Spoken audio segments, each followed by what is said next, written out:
In the quiet town of Willow Creek, Oregon, where the wind whispers through the pines and the streets barely hum with life, lived a young woman named Claire Donovan.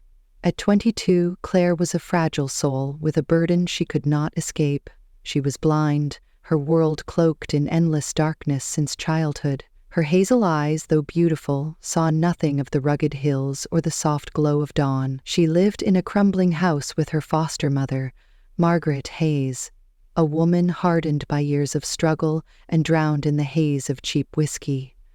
To Margaret, Claire was not a daughter but a weight, a reminder of dreams that never took flight. The townsfolk pitied Claire, their whispers trailing her as she tapped her cane along the dirt paths, but pity was all they offered. Claire's days were simple yet heavy. She spent hours by the window, feeling the sun's warmth on her face, dreaming of a life beyond the shadows. She had no memory of her early years, her mind a blank slate after a fever stole her past when she was just 5.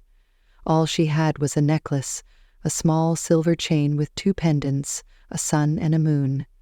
It was her only treasure, a mystery she clung to, though she could not recall who gave it to her or why. Margaret mocked it, calling it junk, but Claire held it close, tracing its shapes with trembling fingers, as if it held answers she could not see. One gray afternoon, as rain tapped against the roof, Margaret stumbled home with a strange energy in her voice. She spoke of a job in New York, a chance for Claire to escape their dead-end town. "They need someone like you," Margaret slurred, her words thick with deceit. "A kind man offered $5,000 to get you started. It's your ticket out." Claire hesitated, her heart pounding with unease, but Margaret pressed on, painting a picture of a better life. Naive and desperate for change, Claire agreed. She packed her few belongings, a threadbare sweater and her necklace, trusting the woman who had raised her despite the years of cold neglect. The journey to New York was a blur of sounds, the rumble of a bus, the chatter of strangers, the clink of coins as Margaret counted her payment. When they arrived, Margaret led Claire to a towering building in Manhattan, its glass walls a stark contrast to the wooden shacks of Willow Creek. A man met them there, his voice smooth and commanding. "This is her?" he asked, and Margaret nodded eagerly. "Take good care of her," she said, pocketing the cash before vanishing into the city's chaos. Claire stood alone, confused and abandoned, her cane tapping nervously against the marble floor. That man was Jack Sullivan, 30 years old and the CEO of Sullivan Enterprises, a real estate empire that dominated New York's skyline. Tall and striking, with dark hair and piercing blue eyes, Jack carried the weight of wealth and expectation. He was not there by choice. His grandmother, Dorothy Sullivan, a formidable woman in her 70s, had summoned him. Dorothy ruled the family with an iron will, her beliefs rooted in old traditions. She clutched a leather-bound book of family lore, insisting a prophecy foretold ruin unless Jack married a woman destined to save them. Claire, she declared, was that woman. "Her birth aligns with the signs," Dorothy insisted, her voice unwavering. "She will protect our legacy." Jack scoffed at the idea. He had no time for superstition or a wife he did not choose. His heart belonged to a memory, a girl he called Sunny from his childhood in upstate New York. They had been inseparable, 2 kids running through fields under a summer sky. He gave her a necklace with a sun and moon, promising to marry her one day beneath the stars. Then she vanished, lost to a tragedy he could not recall, leaving him with guilt and a vow to find her. That promise haunted him, a flicker of light in his cold, calculated world. But Dorothy would not relent. "Marry her or the family falls," she warned, her eyes glinting with resolve.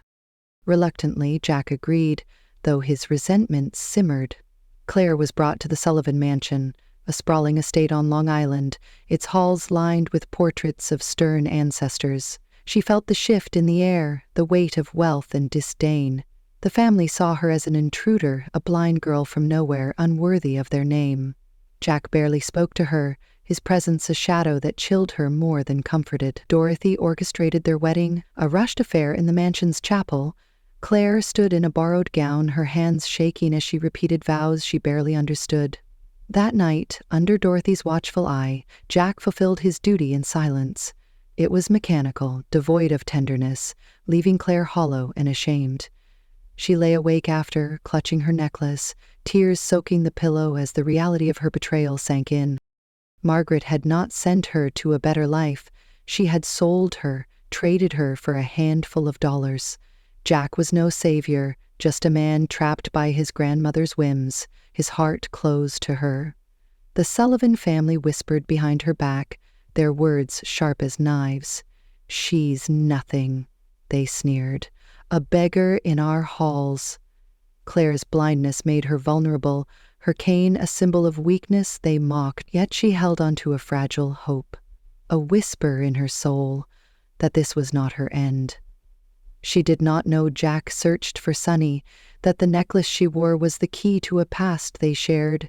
Her memory was gone, but her heart ached with a longing she could not name. Jack, meanwhile, buried himself in work, avoiding Claire as guilt gnawed at him. He hated the prophecy, hated Dorothy's control, hated the stranger now tied to him. Every glance at Claire reminded him of his failure to find Sunny, the girl who once lit up his world. He kept her necklace's twin, the sun pendant, in a drawer, a secret he guarded fiercely. Dorothy watched them both, convinced Claire was their salvation, blind to the storm brewing within her grandson. The stage was set, a fragile union built on lies and loss, ready to unravel in ways no one could foresee. Claire's life in the mansion began as a prisoner in a gilded cage. She traced the walls with her cane, learning the echoes of each room, her spirit bruised but unbroken. She did not know Vanessa Harper watched from the shadows, a woman with eyes on Jack and a hunger for power. Nor did she know her necklace held a truth that would change everything. For now, she was alone, a blind girl sold into a world that scorned her, her heart whispering of a love she could not remember, a love that might yet find her again. Claire Donovan's new life in the Sullivan Mansion on Long Island was a prison of whispers and shadows. The grand halls, with their polished floors and towering chandeliers, offered no warmth to her darkened world. At 22, she navigated her blindness with a cane, its soft taps echoing through rooms where she felt like a ghost. The Sullivan family treated her with thinly veiled contempt, their voices dripping with scorn whenever she passed. Jack Sullivan, her husband of mere weeks, was a distant figure, his presence fleeting and cold. He spent his days locked in his office at Sullivan Enterprises in Manhattan, leaving Claire to face the disdain alone. She clung to her necklace, the sun and moon pendants her only comfort, a lifeline to a past she could not recall. Unbeknownst to Claire, a storm was brewing within the walls of her new home. Vanessa Harper, a sharp and ambitious employee at Sullivan Enterprises, had her sights set on Jack.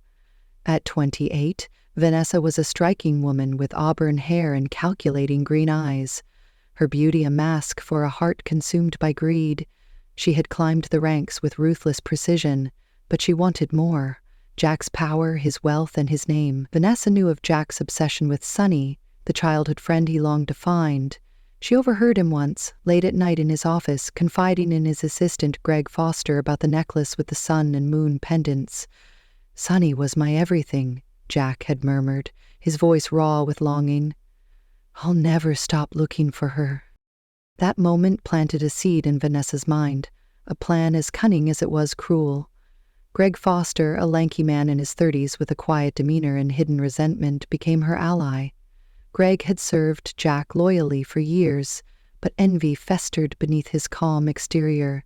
He craved the life Jack led, the power he wielded, and Vanessa promised him a share of it. One evening, as Claire sat alone in the mansion's library tracing the edges of a book she could not read, her necklace slipped from her neck and clattered to the floor.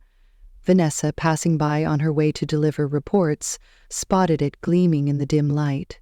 She picked it up, her fingers curling around the pendants, a smile tugging at her lips. "This is it," she whispered to herself, the key to Jack's heart now in her grasp. Vanessa wasted no time. She met Greg in a shadowed corner of the Sullivan Enterprises building the next day, her voice low and urgent. "We can use this," she said, holding up the necklace. "I'll become Sonny. You know his stories, his memories. Tell me everything." Greg hesitated, his loyalty to Jack flickering, but Vanessa's promise of wealth tipped the scales. Over the following weeks, he fed her details: the summer days by the lake, the games they played, the promise under the stars. Vanessa studied it all, crafting her deception with care. She burned a small scar onto her shoulder with a heated coin, mimicking a mark Jack once described Sonny having from a fall. Then, with the necklace in hand, she approached him. It was a rainy afternoon when Vanessa stepped into Jack's office, her expression soft and hesitant. "Jack," she began, her voice trembling just enough to seem genuine, "there's something I need to tell you."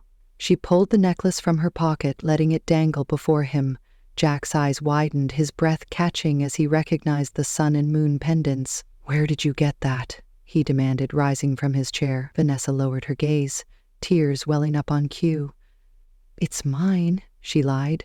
"I've had it since I was a kid. I think I'm Sonny." She recounted the tales Greg had shared, her words laced with just enough truth to hook him. The scar on her shoulder sealed the deal. Jack's doubt crumbled, replaced by a flood of hope. He pulled her into his arms, whispering, "I've found you," as Vanessa hid a triumphant smirk. From that day, Jack's attention shifted entirely to Vanessa. He believed she was Sonny, the girl he had lost, and Claire faded into the background of his life. Vanessa moved into the mansion at his insistence, her presence a constant thorn in Claire's side. Dorothy Sullivan, ever watchful, approved of Vanessa, blind to the lie. "She's good for him," Dorothy declared, dismissing Claire as a failed experiment. Claire felt the change acutely. Jack no longer spoke to her, his footsteps avoiding her rooms. Vanessa, emboldened by her success, began her torment. She whispered insults when they were alone, calling Claire a burden, a nobody. Margaret Hayes, summoned by Vanessa for petty tasks, joined in, her slurred taunts cutting deeper than ever. "You're worthless," Margaret spat one night, locking Claire in a storage room for hours as punishment for spilling tea she could not see. Claire's world grew darker still when she discovered she was pregnant. A faint hope flickered within her, a chance to build something good from her broken life. She felt the life growing inside her, a secret she kept close, dreaming of a child who might love her unconditionally. But Vanessa sensed the shift in Claire's demeanor, the subtle glow beneath her pain. She would not let it stand. At a private dinner in the mansion, attended only by the family and a few staff, Vanessa struck. She waited until Claire rose to leave, her cane tapping uncertainly, then tripped her with a swift foot. Claire tumbled down a short flight of stairs, her cry echoing through the silent hall. Pain seared through her, and by the time a maid found her, blood stained her dress. The doctor confirmed her worst fear. The baby was gone. Jack arrived hours later, summoned by Dorothy, his face a mask of indifference. "What happened?" he asked, his tone flat. Vanessa clung to his arm, tears streaming as she lied. "She fell on her own. She's so clumsy." Claire, weak and grieving on a guest room bed, whispered through sobs, "She pushed me." But Jack turned away, his belief in Vanessa unshaken. "You're causing trouble again," he said coldly, leaving her to mourn alone. Dorothy, too, sided with Vanessa, her faith in the prophecy wavering. "Perhaps I was wrong about you," she muttered, abandoning Claire to her sorrow. Desperate and shattered, Claire confronted Jack the next day in his study. "I can't do this anymore," she said, her voice trembling but firm. "I want a divorce." She stood before him, her cane clutched tightly, her blind eyes glistening with unshed tears. Jack barely looked up from his papers. "You're my wife by law," he replied, his words sharp. "Live with it." Vanessa, lurking nearby, smirked as Claire stumbled out, her plea ignored. The loss of her child broke something in Claire, but it also kindled a spark of defiance. She retreated to her room, clutching her necklace, its pendants warm against her skin. She did not know its meaning, but it felt like a promise, a whisper of strength she would soon need. Jack, meanwhile, sank deeper into Vanessa's web. He showered her with gifts, took her to dinners in the city, convinced he had reclaimed his lost love. Vanessa played her role flawlessly, feeding him stories of their supposed past, her lies tightening around his heart. Greg watched in silence, pocketing payments from Vanessa, his guilt buried beneath ambition. Dorothy beamed at the pair, oblivious to the truth. Claire, alone in her grief, became a shadow in her own home, her spirit battered but not yet broken. She could not see the path ahead, but fate was shifting, ready to pull her from the darkness into a light she had never known. The necklace, her silent companion, held secrets she could not yet grasp. It tied her to Jack in ways neither understood, a thread from a childhood lost to fever and time. Vanessa's triumph was fragile, built on stolen moments and a borrowed trinket. Claire's pain was a crucible, forging her for the trials to come. The mansion, once her cage, would soon be the stage for a reckoning none of them could foresee. Claire Donovan's world had crumbled within the cold walls of the Sullivan Mansion on Long Island. At 22, she was a shadow of herself, her blindness a constant reminder of her isolation. The loss of her unborn child, taken by Vanessa Harper's cruelty, left her hollow. Her pleas for divorce had fallen on deaf ears, Jack Sullivan's indifference cutting deeper than any blade.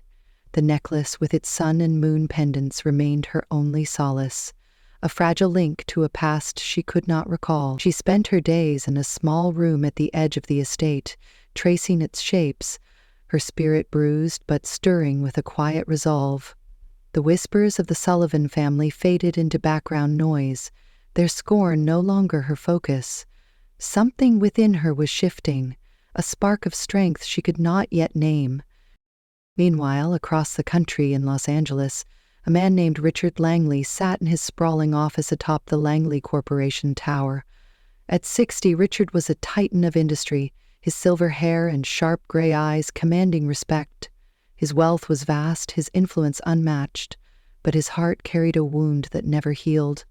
20 years ago, his daughter Emily had been stolen from him, kidnapped at 2 years old during a chaotic moment at a crowded fair. The police searched for months, but the trail went cold. Richard never stopped looking, funding private investigators and a nonprofit called Lost and Found, dedicated to reuniting families. One day a breakthrough came. A volunteer flagged a case from Willow Creek, Oregon. A blind girl named Claire Donovan, abandoned by her foster mother, matching Emily's birth date and a faint description of a necklace she wore as a toddler. Richard's pulse raced as he read the report. He dispatched a team to New York, where Claire now lived, their mission discreet but urgent. On a crisp morning, as Claire sat by her window feeling the autumn breeze, a knock echoed through her room. She tensed, expecting Vanessa or Margaret Hayes with more venom. Instead, a gentle voice spoke. "Miss Donovan, my name is Sarah from Lost and Found. May we talk?" Claire nodded, wary but curious. Sarah explained everything, the kidnapping, the necklace, the years of searching. "We believe you're Emily Langley," she said softly. "Your father wants to meet you." Claire's hands trembled around her pendants, her mind reeling. She had no memory of a father, no proof beyond the necklace she could not explain, yet the hope in Sarah's voice tugged at her, a lifeline she desperately needed. Within days, Claire was on a private jet to Los Angeles, her cane replaced by Sarah's guiding hand. Richard waited at his mansion in Beverly Hills, its white columns and manicured gardens a world apart from Willow Creek. When Claire stepped through the door, he froze, tears welling in his eyes. She looked like his late wife, her features softened by time, but unmistakable. "Emily," he whispered, stepping forward. Claire flinched, unaccustomed to kindness, but his embrace was warm, steady. "I've found you," he said, his voice breaking. "I never stopped looking." Overwhelmed, Claire clung to him, the word father, foreign, yet comforting on her tongue. Richard explained her past, the kidnapping, the fever that stole her sight and memories, the necklace he had given her as a baby. It all clicked, a puzzle piecing together in her darkened mind. Richard wasted no time. He brought in the best ophthalmologists from across the globe, their expertise fueled by his wealth. In a sleek hospital room, Claire underwent surgery, her heart pounding with fear and hope. When the bandages came off days later, Light flooded her world for the first time in years. She blinked, tears streaming as she saw Richard's face, his gray eyes shining with pride. Colors danced before her, the blue of the sky, the green of the trees, the warmth of her father's smile. "You're home," he said, and Claire nodded, her voice lost to emotion. The darkness was gone, replaced by a clarity she had never known. She was Emily Langley now, a name that carried weight and promise. Back in New York, Jack Sullivan's life was unraveling. His belief in Vanessa as Sunny began to falter.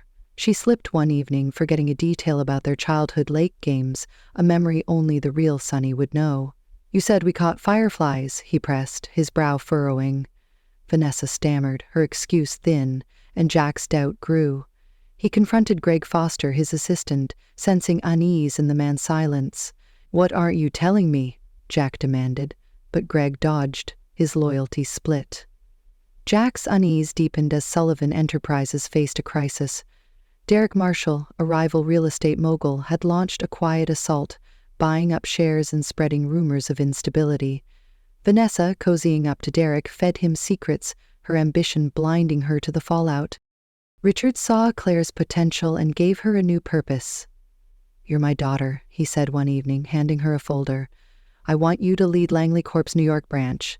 Claire hesitated, her confidence fragile, but Richard's faith steadied her. She returned to New York, no longer the blind girl in a borrowed gown, but a woman with power and vision. Her first act was to face Margaret Hayes, who had slunk back into her life demanding money. "You sold me," Claire said, her voice steel as she stood in a sleek office overlooking Manhattan. "You have no claim here." Margaret shrank under her gaze, fleeing in shame. The Sullivan family, too, felt her presence. Dorothy Sullivan, frail but defiant, met her with grudging respect. "You've changed," she admitted, though her allegiance remained with Vanessa. Claire's transformation was not just physical. She dove into her role, her mind sharp and her will unbroken. She hired investigators to trace her past, piecing together fragments of her lost years. One night, poring over old photos Richard sent, she paused at an image of a boy with dark hair, laughing by a lake. Jackie, the caption read, a nickname from her father's notes. Her heart stuttered. Could it be Jack? The necklace, the promise under the stars, the fever that erased it all. She pushed the thought aside, unwilling to trust a man who had hurt her so deeply.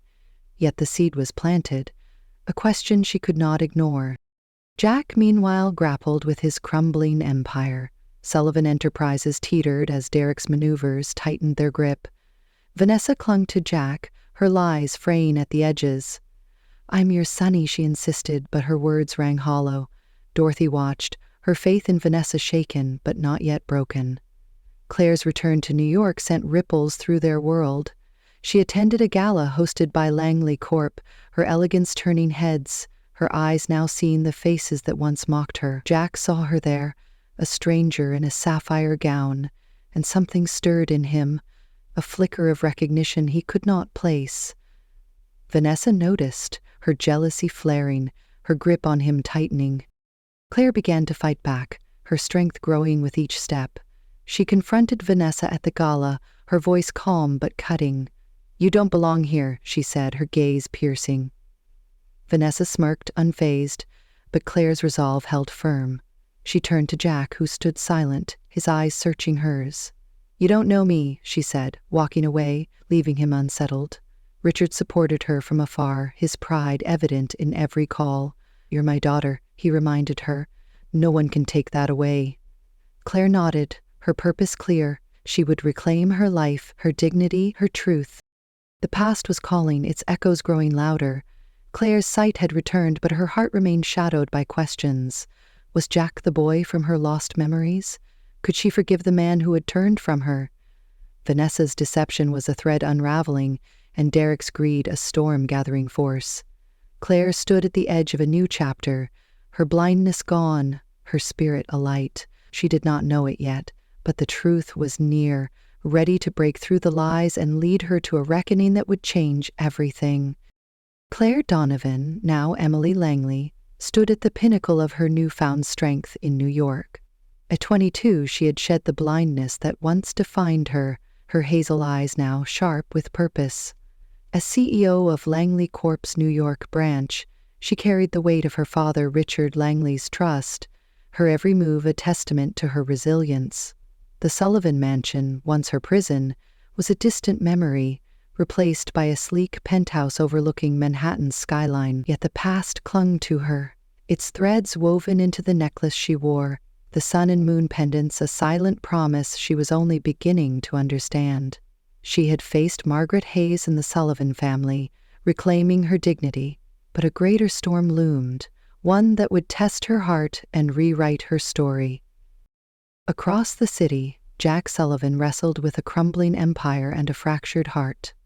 Sullivan Enterprises teetered on the edge of ruin, its stock plummeting under Derek Marshall's ruthless campaign. Derek, a slick real estate tycoon with cold ambition, had allied with Vanessa Harper, feeding her secrets to destabilize Jack's company.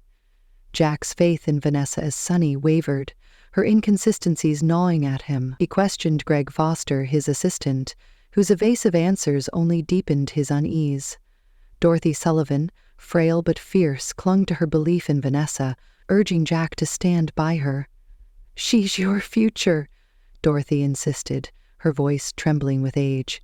But Jack's gaze kept drifting to Claire, the woman he had wronged, her presence at Langley events stirring something he could not name. The turning point came at a grand signing ceremony between Langley Corp and Marshall Corp, held in a glittering ballroom atop a Manhattan skyscraper. Claire orchestrated the event, her sapphire gown shimmering as she greeted power players with quiet confidence. Jack attended, invited as a courtesy, his suit crisp but his eyes shadowed by doubt. Vanessa clung to his arm, her smile tight, sensing the cracks in her facade. Derek Marshall smirked from the sidelines, his plan to secure $1 billion deal with Langley Corp nearly complete. But beneath the polished surface, tensions simmered. Sitting together, simmered, ready to erupt. As Claire took the stage to announce the partnership, a figure stumbled into the room, bloodied and pale. It was Greg Foster, Jack's assistant, his face bruised from a car accident days earlier. Gasps rippled through the crowd as he staggered toward Jack, his voice hoarse but urgent. "She lied," Greg rasped, pointing at Vanessa. "She's not Sunny. I helped her steal the necklace from Claire." Jack's face drained of color, his hands clenching as Greg continued. "Vanessa paid me to feed her your memories. She burned the scar herself. It's all a lie." Vanessa's eyes widened, her composure cracking as she lunged forward. "He's delusional," she cried, but Jack grabbed her arm, his voice low and lethal. "Is it true?" Before she could answer, Greg dropped another bombshell. "She killed Dorothy," he said, his words slicing through the room. "I saw her swap the medicine. She wanted control." Dorothy, who had passed days earlier, was mourned as a natural death, but Greg's accusation ignited fury. Jack released Vanessa, stepping back as if burned. Claire, watching from the podium, felt her heart race, the pieces of her past clicking into place. Vanessa, cornered, sneered, her mask slipping. "Fine," she spat, her voice venomous. "I did it. I took the necklace from that blind fool. I made you love me, Jack. And Dorothy? She was in my way." The crowd erupted, security moving toward her, but Vanessa bolted, shoving past guests to escape. Jack turned to Claire, his eyes pleading. "I didn't know," he said, his voice breaking. "I think—" "You're Sunny." Claire's breath caught, her hand touching the necklace. Memories flickered, faint but real. A boy by a lake, a promise under the moon. "Jackie," she whispered, the nickname from her father's photos surfacing. Before she could process it, an aide rushed in, breathless. "Vanessa's gone. She left a note, luring you to a warehouse in Queens." Claire's resolve hardened. "I'm going," she said, Jack nodding grimly. "Me too." They arrived at the abandoned warehouse under a stormy sky, its rusted walls creaking in the wind. Vanessa waited inside, her auburn hair wild, a knife gleaming in her hand. Derek Marshall stood beside her, his suit rumpled, his plan unraveling. "You've ruined everything," Vanessa snarled, lunging at Claire. Jack shoved Claire aside, taking a shallow cut to his arm as he wrestled Vanessa back. Derek grabbed Claire, his grip bruising, but she twisted free, her strength born of years of survival. "You don't own me," she hissed, shoving him into a stack of crates. Vanessa broke free, raising the knife again, her eyes manic. "If I can't have him, no one will," she screamed. Before she could strike, the warehouse doors burst open. Richard Langley stormed in, flanked by a private security team, their guns drawn. "Drop it," Richard barked, his voice thunderous. Vanessa froze, the knife clattering to the floor as guards seized her and Derek. Richard pulled Claire into his arms, his relief palpable. "You're safe, Emily," he said, using her true name. Jack, clutching his bleeding arm, sank to his knees before Claire. "I was wrong," he choked out. "You're Sonny. I promised you forever by that lake. I failed you." Tears streamed down his face as he pulled a crumpled letter from his pocket. Dorothy's last words. "She knew," he said. "She wrote, 'Claire is your salvation. Don't let her go.'" Claire's heart twisted, anger and love warring within her. She knelt beside him, her voice soft but firm. "You hurt me, Jack. I lost everything because you wouldn't see me." He nodded, shame etching his features. "I'll spend my life making it right," he vowed, his hand reaching for hers. She hesitated, then tore the divorce papers she'd carried, letting the pieces fall. "We start over," she said, her eyes locking with his. The guards dragged Vanessa and Derek away, their schemes shattered, justice closing in. Richard watched, his pride evident. "You're stronger than I ever dreamed," he told Claire, guiding her outside. Jack followed, his arm bandaged by a medic, his resolve unbroken. The storm cleared, stars piercing the night sky, a mirror to the promise they'd made as children. Claire touched her necklace, the sun and moon pendants warm against her skin. She had reclaimed her past, her sight, her power, but her heart remained a battlefield, torn between the pain Jack caused and the love she could not deny. The truth had set her free, yet the path ahead was hers to choose. Vanessa's screams faded as she was loaded into a police van. Derek silent beside her, their fates sealed. Claire stood with Jack under the moonlight, the warehouse a fading shadow behind them. Dorothy's death, Vanessa's betrayal, the Empire's near collapse, all converged in this moment. Claire saw Jack anew, the boy who swore to protect her, the man who lost his way. She took his hand, her grip tentative but real, a step toward healing neither could have foreseen. The storm had passed over the warehouse in Queens, leaving a quiet night bathed in starlight. Claire Donovan, now fully embracing her identity as Emily Langley, stood beside Jack Sullivan, her hand trembling in his. At 22, she had faced betrayal, loss, and a darkness deeper than her blindness ever was. Yet here she was, her hazel eyes reflecting the moon, her heart teetering between the pain of the past and the promise of something new. Jack, 30 and weathered by his own mistakes, held her gaze, his blue eyes raw with regret and hope. The chaos of Vanessa Harper and Derek Marshall's downfall faded into the background, their arrests a distant hum as police lights flashed against the rusted walls. Claire's father, Richard Langley, lingered nearby, his silver hair catching the moonlight, his presence a steady anchor. He had saved her from Vanessa's knife, his security team swift and decisive. "You're my daughter," he said, his voice thick with emotion as he stepped back to give them space. "Whatever you choose, I'm here." Claire nodded, gratitude swelling in her chest. She turned to Jack, the man who had been her husband, her betrayer, and now, perhaps, her truth. The warehouse confrontation had peeled away the lies, revealing him as Jackie, the boy who promised her forever by a lake long ago. Dorothy Sullivan's letter, clutched in his bandaged hand, had sealed it. "Claire is your salvation," it read, a final plea from a grandmother who saw what Jack could not. Jack sank to one knee, his breath uneven. "I was blind, too," he said, his voice low and earnest. "Not like you, but worse. I didn't see you, Claire. I let Vanessa twist me, Let my grief for Sonny destroy us. I took your child, your trust, your light." Tears streaked his face, his words a confession laid bare.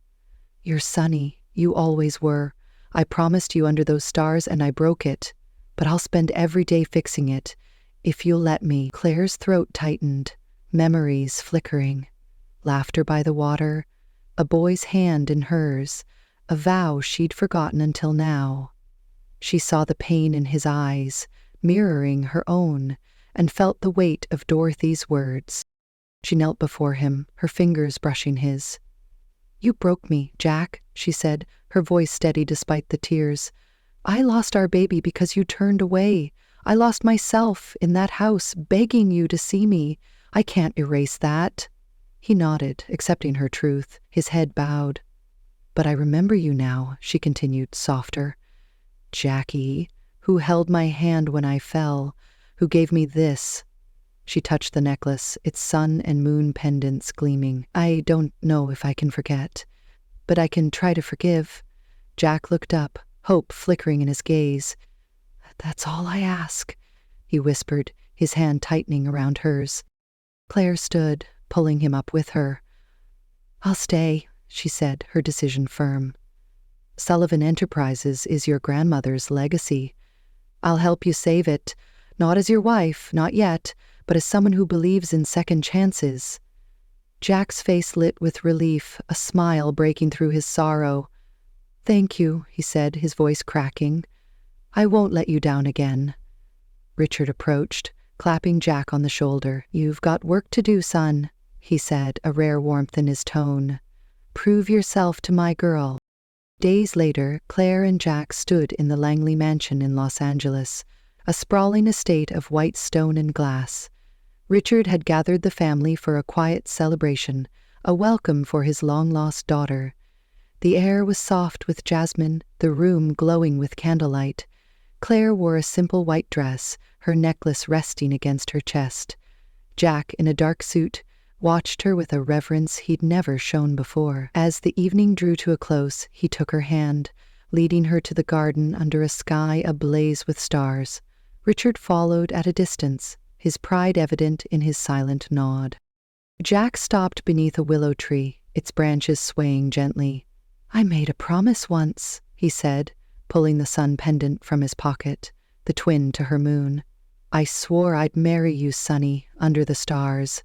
I lost you, but I found you again." He slipped the necklace around her neck, joining the pendants together, sun and moon united at last. "Will you let me keep that promise?" Claire's breath caught, her heart swelling with a love she'd buried deep. She saw the boy he'd been, the man he was becoming, and nodded. "Yes," she said, her voice a whisper. "I will." He pulled her close, their lips meeting in a kiss that erased the years apart, a vow renewed in silence. Richard watched from the porch, a tear slipping down his cheek, his daughter finally whole. Claire and Jack returned to Los Angeles hand in hand, their future uncertain but bright. Sullivan Enterprises would rise again, bolstered by Langley Corp's support, a testament to their shared resolve. They planned a quiet life there, away from New York's chaos, a chance to heal and build anew. The stars above mirrored the night of their childhood promise, a circle complete. Claire, once a blind girl sold for pennies, was now Emily Langley, a woman of strength and grace. Jack, once lost to his own blindness, was her partner, redeemed by love. Together, they stepped into tomorrow, the necklace a symbol of a bond unbroken by time, a love forged through fire and found again in the light.